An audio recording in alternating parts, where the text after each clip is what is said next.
तर मित्रांनो, बाईकथा एके स्टोरी टेलर मध्ये तुमचं स्वागत आहे. जर तुम्हाला या चॅनलवरती बाईकथा पाठवायची असल्यास तर मी चॅनलच्या डिस्क्रिप्शन मध्ये लिंक दिलेली आहे, त्यावर कथा पाठवावी. आजोबांनी सांगितलेला भयानक अनुभव. गावाच्या बाहेर असलेल्या जुन्या वाड्यात आजोबा आणि त्यांचे मित्र एकत्र येऊन गप्पा मारायचे. तो वाडा खूप जुना होता आणि तिथल्या लोकांनी त्याबद्दल अनेक भयानक गोष्टी सांगितल्या होत्या, पण आजोबा नेहमीच अशा गोष्टींना उडवून लावायचे. एका चांदणाऱ्या रात्री आजोबा आणि त्यांचे मित्र गप्पा मारत बसले होते. गप्पांच्या ओघात त्यांच्या मित्रांनी सांगितले की त्या वाड्याच्या मागच्या खोल्यांमध्ये काहीतरी विचित्र घडते. तिथे गेलेल्या लोकांना विचित्र आवाज, बाईच्या रडण्याचा आवाज आणि ओसड वाऱ्याची चाहूल लागते. आजोबांना हे सगळं खोटं वाटत होतं, म्हणून त्यांनी ठरवले की स्वतः जाऊन पाहू. मित्रांनी त्यांना थांबवण्याचा प्रयत्न केला, पण आजोबा ठाम होते. त्यांनी वाड्याच्या मागच्या खोलीत जाण्यासाठी एकटेच निघाले. वाड्यातील ती खोली अंधारलेली आणि थंडगार होती. आजोबांनी एक कंदील घातला आणि हात पाऊल टाकले. खोलीतल्या प्रत्येक कोपऱ्यात एक विचित्र थरार जाणवत होता. अचानक त्यांच्या मागून एखादी सावली हल्ल्याचा भास झाला. ते थोडे थांबले, पण कुणीच नव्हतं. ते पुढे चालत गेले आणि अचानक त्यांना एका कोपऱ्यात काहीतरी चमकताना दिसलं. ते कंदील जवळ नेऊन बघायला गेले तेव्हा त्यांना एका जुन्या आरशामध्ये एक स्त्री दिसली.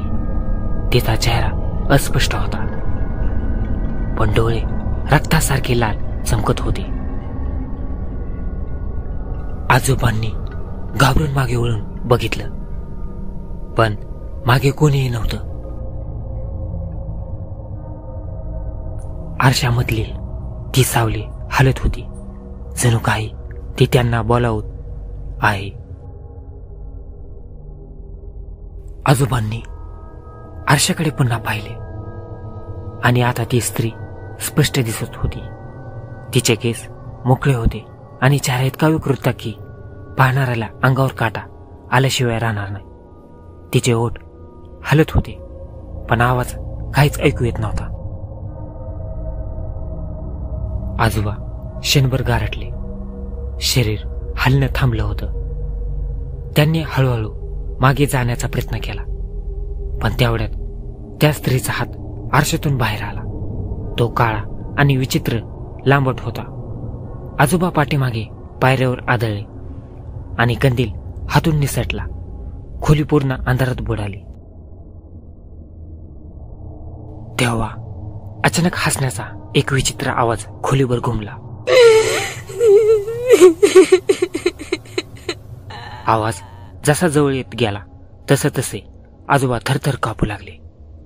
त्यांनी कसाबसा उठून पळायचा प्रयत्न केला, पण त्यांच्या पायामध्ये वेग नव्हता. त्या अंधारातून ती सावली त्यांच्यावर चाल करून आली. शेवटी आजोबांनी जोरात ओरडत आरशाकडे पाहिले.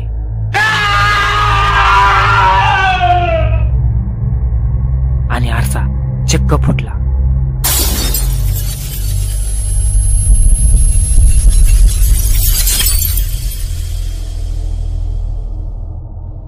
आरशाच्या काचा फुटल्याचा आवाज आणि त्या स्त्रीचा भयानक किंचाळण्याचा आवाज एकत्र झाले.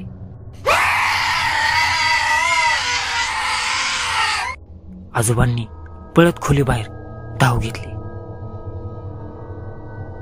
जेव्हा त्यांनी वाड्याच्या बाहेर पोहोचून मित्रासमोर सगळं सांगितलं तेव्हा सगळ्यांच्या अंगावर शहारे आले.